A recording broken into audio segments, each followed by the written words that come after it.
Lucas capítulo 2. Esta porción que vamos a ver este día, si nos recordamos un poquito de lo que hemos estado viendo, yo quiero que tenga claro una cosa, y es que no debemos perder de vista, o sea, no debemos perder en esto, la palabra de Dios, la Biblia, le fue entregada al ser humano sin divisiones, sin separaciones. La Biblia fue dada, la palabra de Dios nos fue dada sin capítulos y sin versículos. Los capítulos, los números de capítulos y los números de versículos fueron agregados o fueron colocados con la intención de poder hacer una referencia para ubicarnos en ciertas partes específicamente, pero la palabra fue dada en un solo contexto.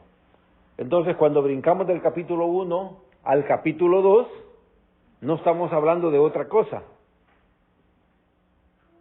Si consideramos que los números fueron agregados, entonces estamos leyendo de corrido la Escritura, ¿ok? Entonces, no vaya a pensar que el capítulo 2 entonces es otra cosa. Cada parte del Evangelio, según el doctor Lucas, que es lo que estamos estudiando, tiene una secuencia lógica, tiene un propósito específico, todo el Evangelio, según el doctor Lucas, ¿ok? Dicho eso, haciendo memoria un poquito, hemos hablado en el capítulo 1, las últimas semanas, sobre Juan el Bautista, y vimos que él vivía en el desierto. Él estaba en el desierto, en eso termina el capítulo 1. Y dijimos que Juan estaba comprometido con el reino de Dios. Además dijimos que Juan dependía completamente de Dios. Entonces, el mensaje de Juan es ese, depender de Dios. Pero ese también es el mensaje de Jesús. Entonces, Jesucristo vino a redimirnos, ¿cierto? Vino a salvarnos, ¿cierto? Vino a justificarnos, ¿cierto? Pero ¿a quién vino a justificar? A los que dependen de Dios. Ese es un elemento muy importante que no lo debemos pasar por alto. Lo lógico, en el sentido de hablar de personas, es que todos los seres humanos sin Cristo, pues vivimos en un desierto. Todos, sin Jesús, se vive en un desierto. Y ahí en un desierto, en la soledad, en la muerte, en la oscuridad, es donde se siente más la dependencia de un Dios que ha venido específicamente a salvarte, a salvarnos. Entonces la intervención de Dios es importante para que podamos tener esperanza en la vida, independientemente de el desierto que nos toque vivir. ¿Ok? Entonces, Dios se encarnó para salvarnos. Ahora, ¿por qué Dios hizo eso? Déjeme decirle algo que la Biblia dice. No lo hizo porque lo merecemos, no lo hizo porque seamos buenos, no lo hizo porque valiera la pena salvarnos. Jesús vino a salvarnos porque nosotros no teníamos esperanza. No tenemos esperanza sin Él, porque estábamos perdidos, porque estábamos muertos, porque estábamos podridos, porque estábamos arruinados completamente. Estos son los términos que la Biblia utiliza para hablar del ser humano sin Cristo. Entonces, dice la Escritura, el ser humano sin Cristo está en oscuridad total, está muerto totalmente, está desechado, no tiene nada bueno en él. Debe quedar claro entonces que todos merecemos condenación, por cuanto todos estamos perdidos sin Jesús. Pero Dios, en su misericordia, Dios envía a su Hijo, a Jesús, su único Hijo, su eterno Hijo, para redimirnos. Y redime a los que no tienen esperanza, redime a los que están perdidos. Dice Juan 3:16 que es música al corazón, al alma perdida, al alma que está en un desierto. Juan 3:16 es un verso que todos conocemos. De tal manera amó Dios al mundo, que ha dado a su Hijo unigénito, para que todo aquel que en Él cree no se pierda, mas tenga vida eterna. Esa es una muy buena noticia. De eso es que Lucas nos va a hablar en este capítulo 2. De esa buena noticia. Ahora, es importante notar en esto de la buena noticia que a pesar de que la buena noticia es para todos, la buena noticia de redención, de salvación, que Dios vino a salvar al mundo, a todo el que cree, esta noticia buena es para todos. Pero la Biblia declara y aclara que la redención desafortunadamente no es para todos. El mismo capítulo 3 de Juan, en el verso 18, 2 versos después de Juan 3:16, dice, el que en él cree no es condenado. El que cree en Jesús no es condenado. Pero, grandote, pero, el que no cree ya ha sido condenado. El que cree no es condenado, pero el que no cree ya ha sido condenado porque no ha creído en el nombre del unigénito Hijo de Dios, no ha creído en Jesús, por lo tanto es condenado. Entonces, la redención no es para todos, es únicamente para los que creen en Jesús. La redención, la salvación, es únicamente para los que creen en Jesús. Entonces surge una pregunta, ¿quién condena entonces a los que no creen en Jesús? Y la respuesta es, se condenan a sí mismos. La persona que no cree en Jesús se condena a sí mismo. ¿Cómo se condena? Se condena por rechazar a Jesús, se condena por rechazar la provisión que Dios ha dado. Jesús es la provisión que Dios dio para pasar de muerte a vida, para pasar del desierto a un lugar de descanso, para pasar de la oscuridad a la luz. Es la provisión que Dios dio. Entonces, el que rechaza esa provisión termina en su propio desierto. Se condena a sí mismo. Esto es importante, porque no es Dios quien condena a la persona. Todos los seres humanos, esta es la realidad del ser humano, de todos los seres humanos, que van a existir, que existimos y que existieron. Esta es la realidad. Todos los seres humanos nacemos perdidos, viviendo literalmente en un desierto de oscuridad y de maldad y de muerte. Dice la Escritura, sin esperanza y sin Dios. Es decir, sin la dependencia de Dios, sin Jesús. Nadie nos puede sacar del pecado, de la muerte, del desierto, de la oscuridad, nadie, únicamente Jesús. Entonces, Lucas va a explicarnos cómo fue el momento de la encarnación, cómo fue que el Hijo Eterno de Dios entró al mundo, cómo empezó a desarrollarse esa posibilidad para que el ser humano pecador pueda salir del desierto, para que el que está muerto pueda ahora tener vida. Así que vamos a orar y vamos a ir a Lucas capítulo 2, verso 1, ¿ok? Oramos. Padre amado, gracias por darnos la oportunidad de podernos congregar en este lugar, Señor, con todo el deseo de que tu Santo Espíritu obre en nuestra vida. Padre amado, reconozco, Señor, es probable que no todos estemos en este lugar felices de lo que está pasando en nuestra vida. Es probable que algunos de los aquí presentes hayan estado pidiendo por tu ayuda, por tu misericordia, en cosas específicas, y quizás su corazón, su mente esté dolida. Pero yo te ruego, Dios, que tu Santo Espíritu pueda convencer a aquel corazón que le duele algo, a aquella mente que está divagando.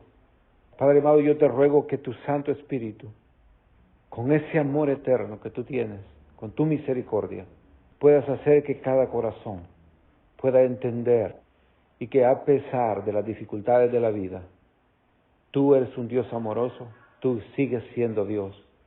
Que al finalizar este tiempo, este momento que vamos a abrir tu palabra y vamos a aprender de ti, que cada uno de nosotros pueda afirmar nuestra fe y nuestra dependencia únicamente en ti. Gracias, Padre amado, por haber dado a tu Hijo para rescatarnos, para salvarnos.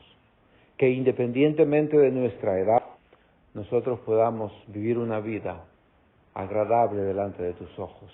Gracias, Dios. En el nombre poderoso de Jesús, amén y amén. Lucas capítulo 2. Leemos el verso 80 del capítulo 1 de Lucas. Y el niño, es decir, Juan, crecía y se fortalecía en el espíritu y estuvo en lugares desiertos hasta el día de su manifestación a Israel. Así termina el capítulo 1, abarcando desde los 8 días de nacido de Juan hasta el momento en que iba a ser presentado a Israel para un mensaje de arrepentimiento. El verso 1 del capítulo 2 dice que aconteció en aquellos días.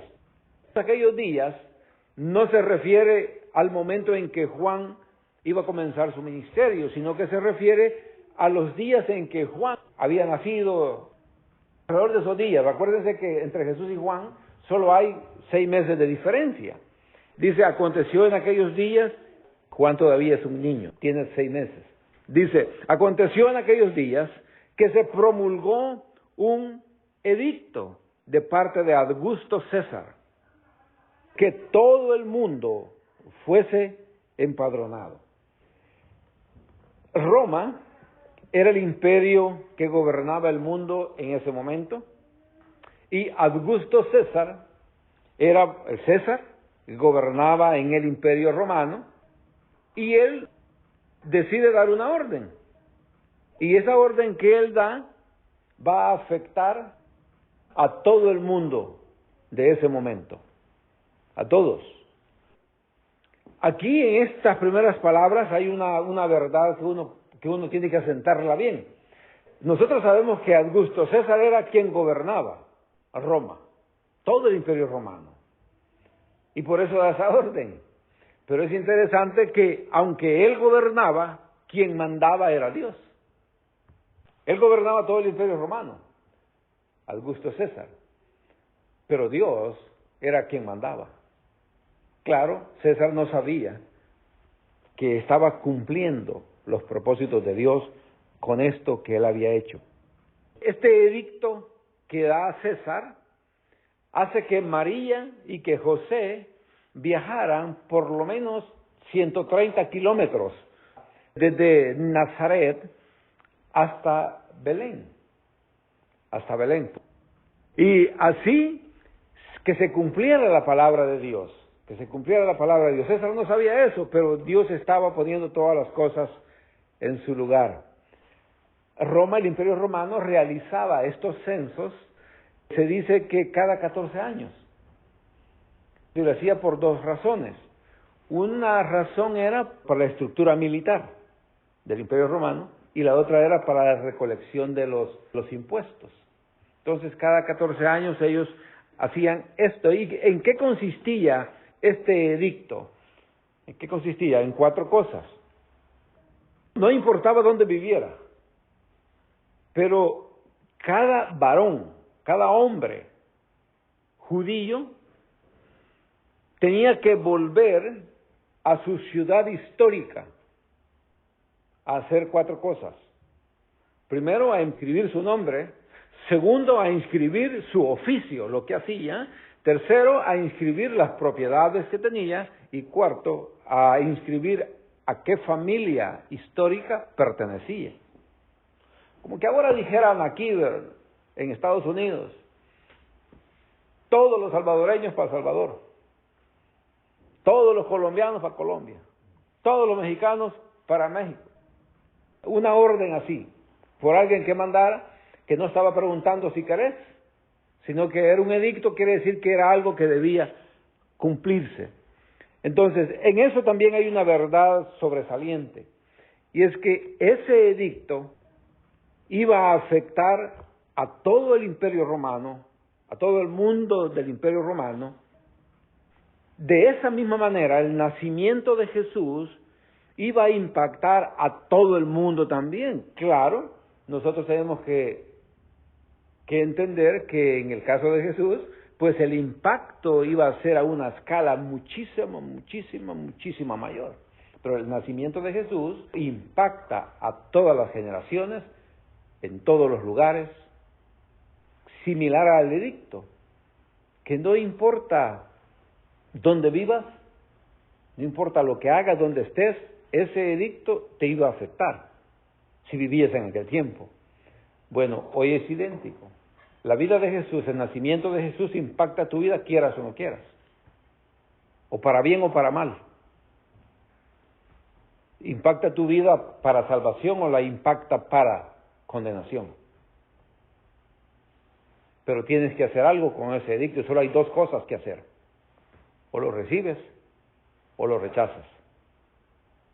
Y eso modifica todo. Entonces el nacimiento del Mesías va a afectar a todos.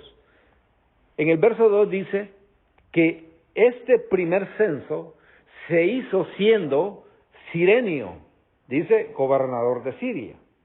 Ahora, vea que estos dos versos, el 1 y el 2, dan una información histórica, una información legal. Es decir, el nacimiento del Mesías, que es el centro de la narración, el nacimiento del Mesías, el nacimiento de Jesús, tiene el respaldo histórico y legal. Porque estos dos personajes mencionados aquí, César Augusto o Augusto César, que era el César de Roma, y ese otro, Cirenio, que era el gobernador de Siria, son funcionarios, son personas que usted los puede buscar fuera de la Escritura y los tiene que encontrar, porque estamos hablando de un imperio que fue imperio por alrededor de 1000 años. Entonces, esta información nos coloca hoy en un tiempo específico, en una región específica, como respaldo del nacimiento del Hijo de Dios. Esta información es evidencia histórica, es evidencia forense, es evidencia legal de la existencia de Jesucristo, del nacimiento de Jesús. A nosotros los cristianos eso no nos pone ni nos quita, porque nosotros creemos en Jesús. Amén. Sí, nosotros creemos en Jesús, a no ser que no sea cristiano. Pero por aquellos, porque nunca falta el pelo en la sopa, por aquellos que dudan de la vida de Jesús, pues esto es para ellos, que hay una prueba histórica, legal y forense de la existencia del nacimiento de Jesús. Dice el verso 3, e iban todos para ser empadronados, cada uno a su ciudad. Repito, definitivamente este edicto, todos iban a ser afectados. Todos tenían que regresar a la ciudad de su origen histórico. No importaba lo que estuvieran haciendo, lo que vivían, donde vivían, tenían que regresar y nadie podía negarse a cumplir este edicto porque les podía costar la vida. Aquí hay un detalle importante en todo esto. Es que la narración de este censo, la narración de estos personajes, este soporte histórico que tiene este verso, tiene un único propósito. Y ese único propósito es, repito, el nacimiento del Mesías. Por eso se centra en una sola familia en particular, la familia de María y José. Todo esto que ha dicho hasta aquí es para decirnos algo sobre esta familia, sobre José, sobre María. Porque ahí está la buena noticia, en esa familia, en José y María, o en María y José. Verso 4.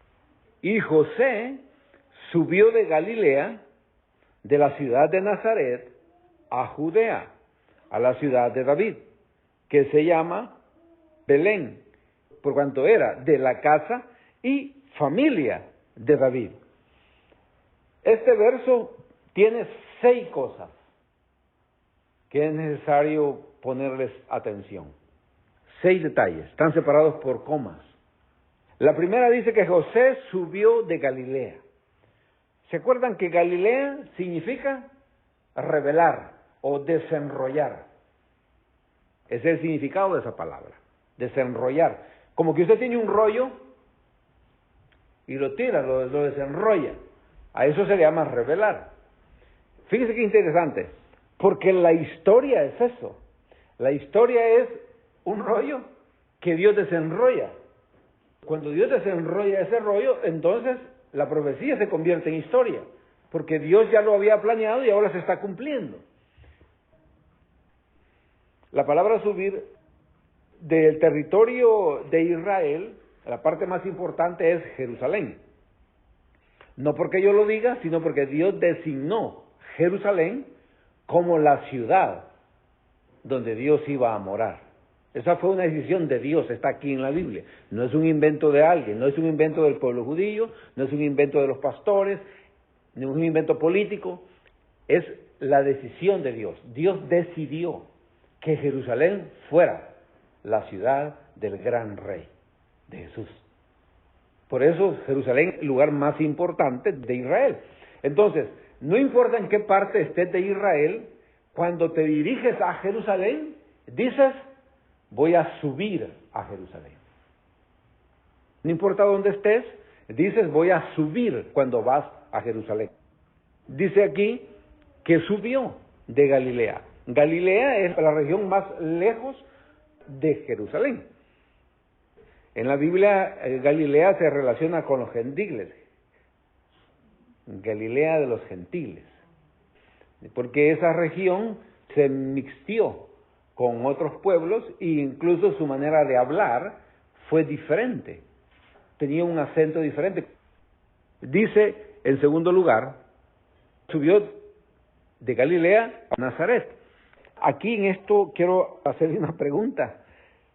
¿Usted sabe por qué siempre que se habla, se dibuja o se imagina a Jesucristo, se le hace con pelo largo? ¿Pasa eso, sí o no? En una pintura o en la imaginación o una escultura sobre Jesús, siempre es con pelo largo. ¿Usted sabe por qué? ¿Por qué pasa eso? La razón por la que se hace eso es porque se confunde la expresión nazareno de nazareo. Nazareno es una cosa y nazareo es otra totalmente diferente. Ni en hebreo ni en español, nazareno y nazareo es lo mismo. No es lo mismo, es totalmente diferente. En el caso de este voto nazareo, ellos tenían como característica en el voto dejarse crecer el cabello, es decir, no quitarse el cabello, el nazareo. Pero el término nazareo o el voto nazareo no tiene nada que ver con la ciudad de Nazaret. Jesús era llamado nazareno, no nazareo. Entonces, esa confusión hace que se pinte con pelo largo, que se imagine a Jesús con pelo largo. Esta palabra Nazaret es una palabra muy importante en términos proféticos.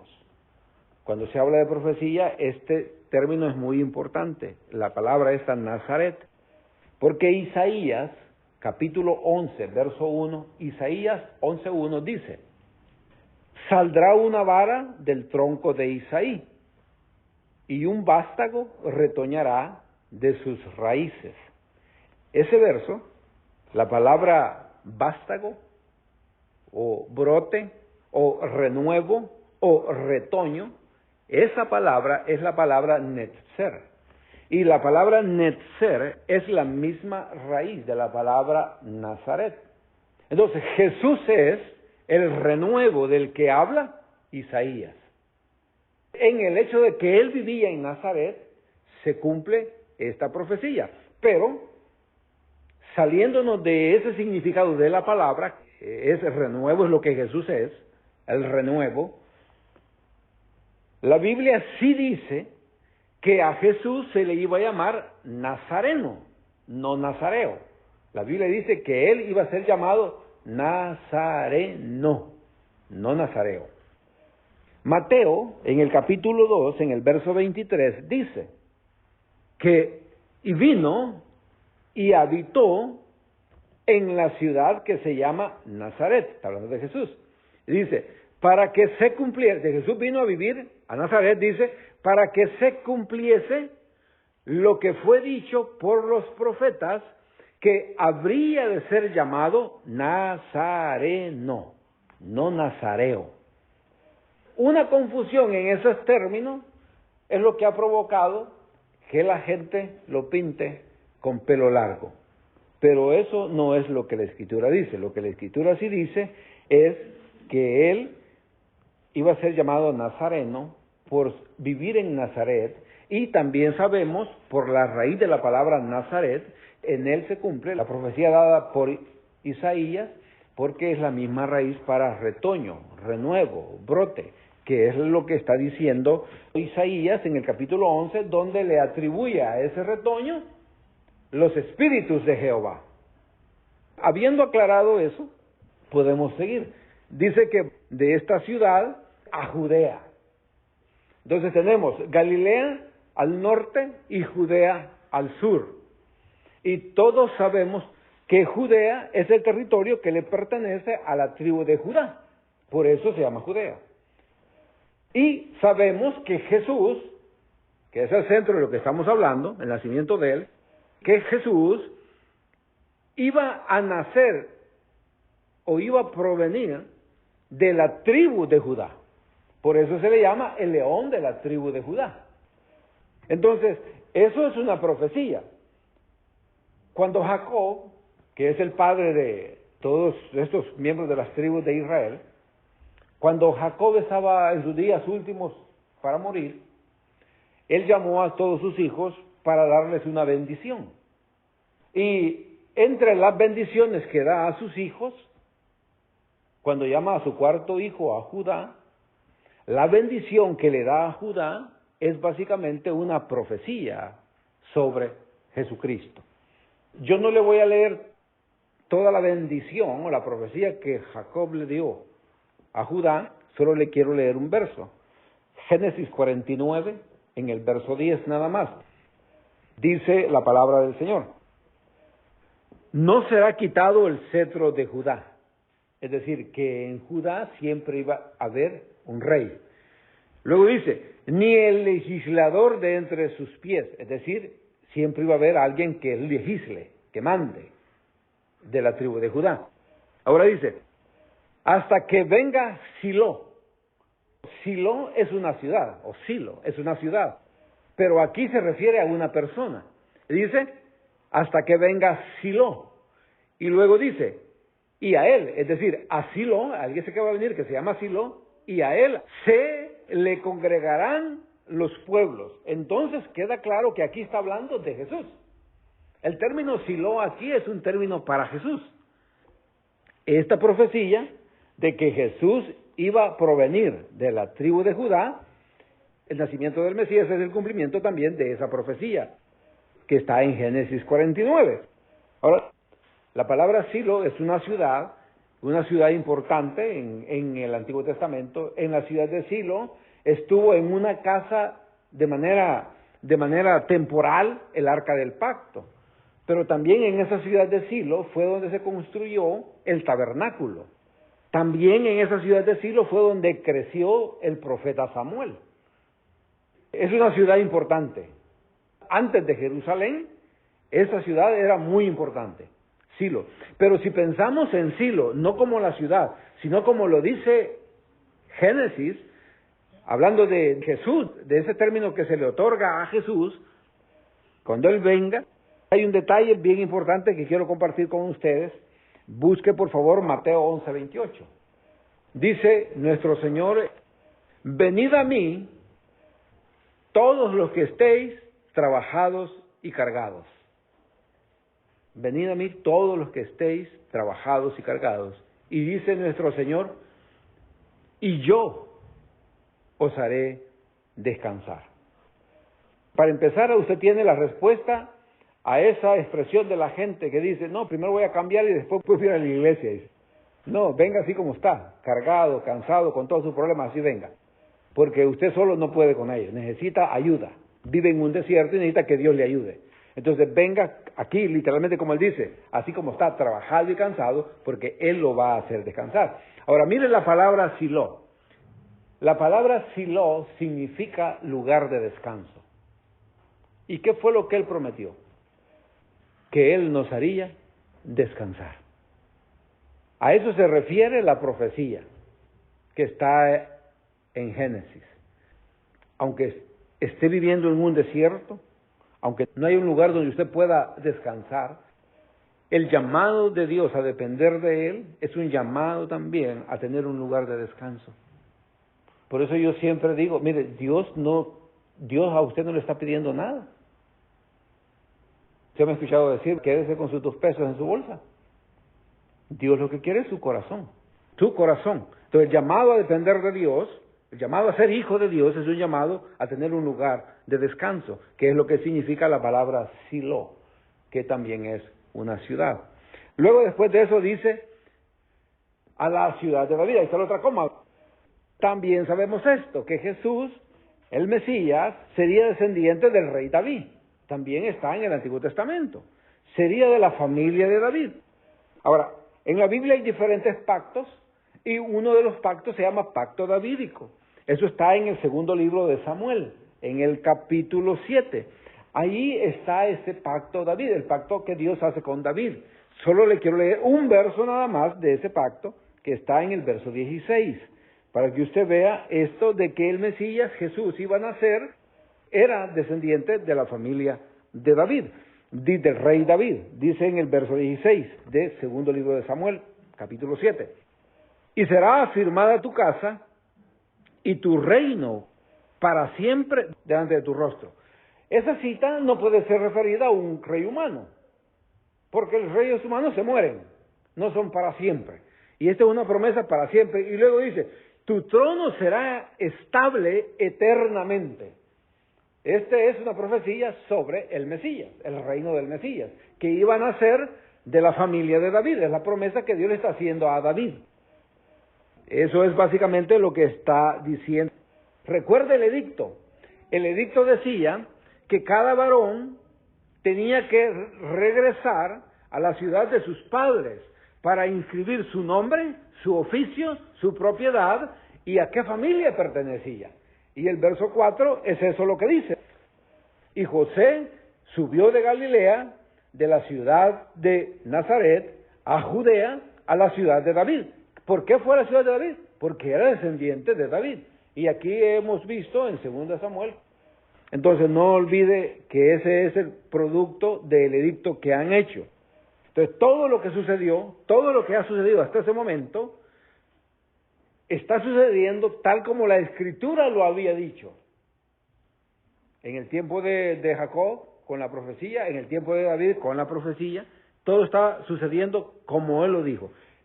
El César no sabía, pero él estaba siendo útil en las manos de Dios, como nos suele pasar a muchos de nosotros, que aunque no nos guste, Dios puede utilizarnos. Entonces, por eso yo decía, la historia es el rollo de la profecía, pero desenvuelto, porque en la historia yo puedo ver.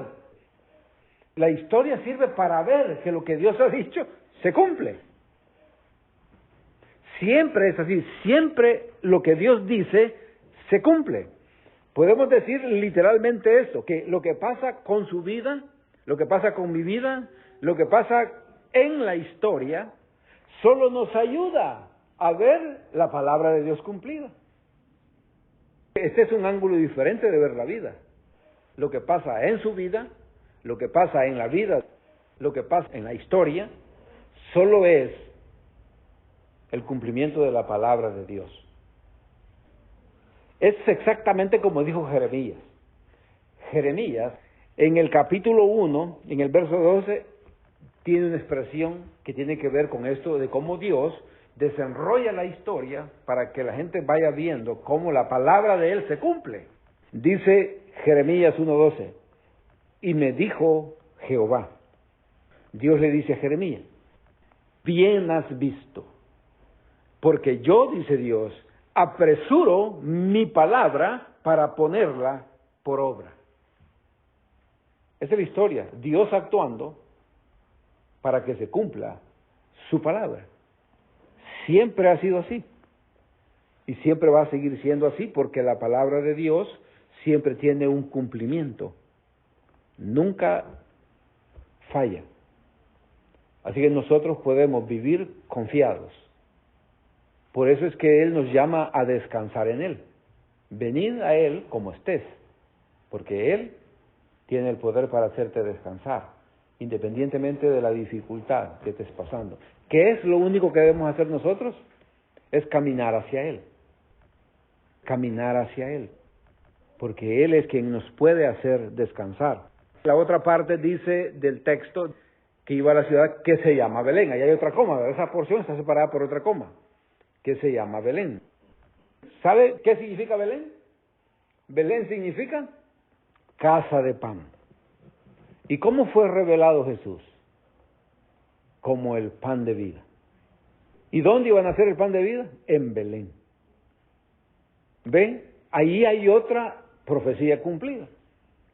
No había un mejor lugar para que el pan de vida viniera a la tierra que ese lugar, que la ciudad de Belén, la ciudad de David, la ciudad de la tribu de Judá.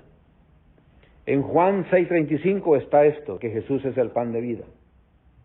Belén tiene una riqueza histórica.